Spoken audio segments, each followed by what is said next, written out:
Shalom à tous, shalom à toutes. Je vous salue dans le beau et précieux nom de notre Seigneur Jésus-Christ. Et je vous bénis puissamment par sa parole qu'il nous donne à cet instant.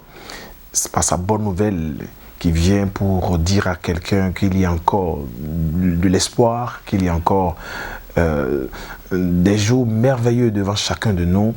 Parce que ce que nous vivons en cette saison n'a rien à voir avec la gloire à venir et nous devrions tous y croire. Nous avons cette possibilité de croire que Jésus-Christ est notre Dieu et que notre Dieu n'est pas un Dieu qui ment. Ce qu'il a dit, ce qu'il déclare dans sa parole, il le fait.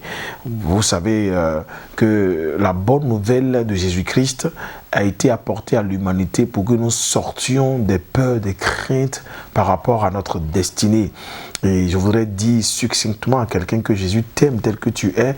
Tu n'as pas le droit de dire que bon, voilà, le monde s'écroule sur ma tête, je ne sais plus à quel sens se vouer, j'ai jeûné, j'ai prié, rien ne va, non. Tout doit encore aller dans ta vie, tu dois encore te réveiller, tu dois encore véritablement reprendre cette marche que tu as commencé. Et peut-être qu'il y a certaines situations physiques qui te découragent, peut-être que tu manques d'argent, peut-être que Dieu t'a donné une promesse depuis quelques années qui ne se sont pas encore réalisées physiquement, mais moi je suis venu te dire que tu dois encore garder la foi, tu dois croire que Jésus-Christ, s'il établit quelque chose, il le fait. Certainement que le temps convenable de Dieu n'est pas encore arrivé, et même si ce temps est passé aussi, je t'annonce maintenant et je prie maintenant que cela doit s'accomplir sur ma parole au nom de Jésus.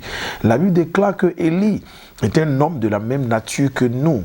En son temps, il y a vraiment des millénaires que ce Élie, le prophète Élie a vécu, mais il a arrêté la pluie par sa parole. Il a dit que la pluie s'arrête pendant 3 ans et 6 mois, 3 ans et demi, et que ce n'est que sur sa parole qu'il doit encore pleuvoir. Ça veut dire que nous avons de l'autorité, nous avons de la puissance, nous avons une force glorieuse que Dieu nous a donnée et qui est la parole. Et Dieu va se révéler plus tard à l'humanité par Jésus-Christ qui est lui-même la parole. Alléluia. C'est pour cela que l'évangile de Jean 1, verset 1 dit « Au commencement, Dieu était la parole. Dieu est la parole. Il était Dieu. La parole était Dieu. La parole est Dieu. » On peut même remplacer la parole par Christ. Au commencement, la parole est Christ en réalité. Alléluia. Donc lorsque nous parlons, nous émettons même un son, nous avons l'obligation de parler des choses merveilleuses et d'appeler au règne de Dieu sur notre vie, sur notre destinée.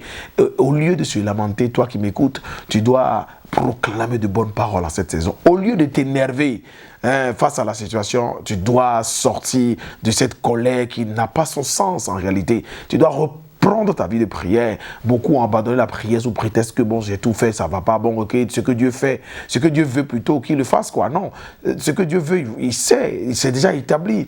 Mais pour que cela s'accomplisse également, il faut continuer par proclamer cela. Il faut continuer par dire je suis grand. Il faut continuer par dire je suis le leader de ma génération. Il faut continuer par proclamer oui, je suis celui-là qui doit gérer aux destinées de ma nation. Il faut continuer par dire oui, je suis le plus grand serviteur, le plus grand homme de Dieu de ma génération. Il faut continuer par croire à cela. Et il faut arrêter de croire à la réalité que tu vis aujourd'hui, qui n'a rien à voir avec la vérité établie par Dieu sur ta vie. Dieu a dit, tu vas prospérer à tous égards comme prospère l'état de ton âme. Ton âme croît depuis, ton âme a subi certainement des douleurs, mais ces douleurs ont permis à ton âme de connaître la sagesse de Dieu. Alléluia. Donc tu as la possibilité encore de te lever, bien-aimé, et de continuer par proclamer de très bonnes paroles sur ta vie. Et les bonnes paroles que Dieu nous donne viennent surtout de ce qu'il lui a dit. Il a dit, je suis venu pour vous apporter la bonne nouvelle, celle qui démontre que Satan et ses agents sont vaincus à jamais. Le diable est vaincu. Les agents du diable sont vaincus. Et c'est pour cela que Apocalypse chapitre 12 verset 11 dit « Ils l'ont vaincu à cause du sang de l'agneau et à cause de la parole de leur témoignage. » Ils n'ont pas aimé leur vie jusqu'à craindre la mort. Donc on n'a rien à craindre, bien-aimés, parce que nous avons vaincu. Nous sommes des vainqueurs. Et non plus que vainqueurs d'ailleurs, c'est ce que nous dit la Bible. Voilà, nous sommes des plus que vainqueurs. Et nous devrions aller en vainqueur pour vaincre. Nous sommes des rois.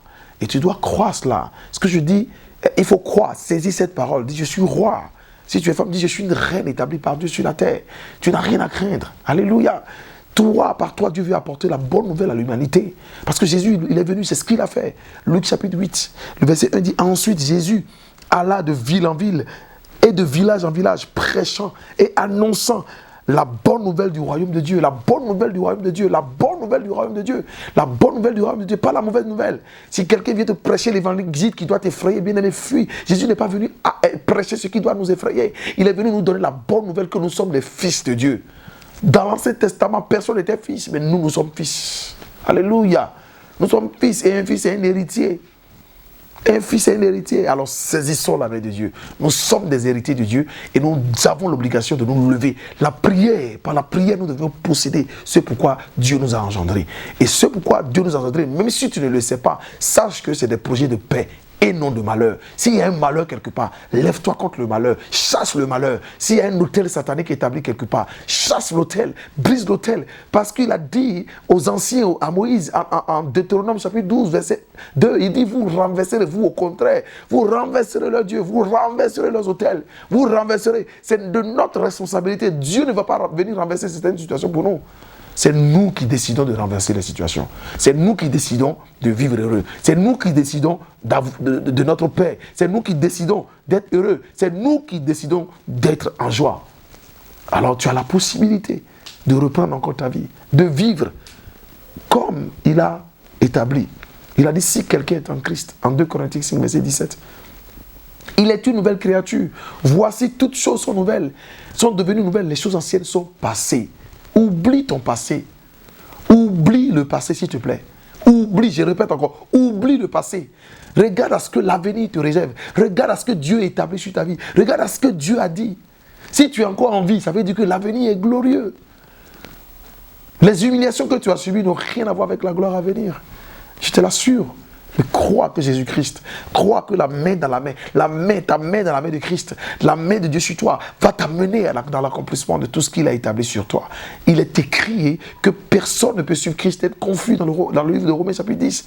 Il dit, quiconque invoquera le nom du Seigneur ne sera pas confus. Or, j'invoque le nom du Seigneur dans ta confusion là.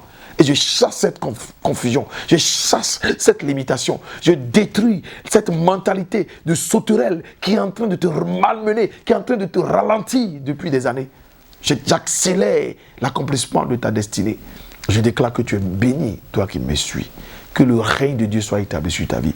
Que le Saint-Esprit de Dieu prenne de ce qui est de Christ, qui est devenu ton avocat permanent au ciel, et qu'il annonce à tes ennemis que tu n'es pas n'importe qui. Tu es un roi. Tu es le fils de roi. Celui qui vit en toi est plus grand que celui qui est dans le monde. Crois en cela. Saisis sa main. Toi qui n'as pas encore accepté Jésus-Christ, c'est lui seul qui est le chemin, la vérité, la vie. Si tu ne l'as pas encore accepté, donne-lui ta vie véritablement. Quand on dit on donne sa vie à Christ, c'est que tu n'as plus de raison pour te conduire toi-même. Non, tu dois être conduit par sa parole, par son Saint-Esprit, et tu dois faire des choses qui concourent au bien de son royaume. Annoncer la bonne nouvelle de Jésus-Christ. La bonne nouvelle pour toi, c'est que Dieu t'a déjà béni en écoutant cette vidéo et en partageant avec tes amis, en leur disant, viens écouter cette parole qui va véritablement révolutionner ta foi. Que Dieu te bénisse. Shalom, shalom et shalom.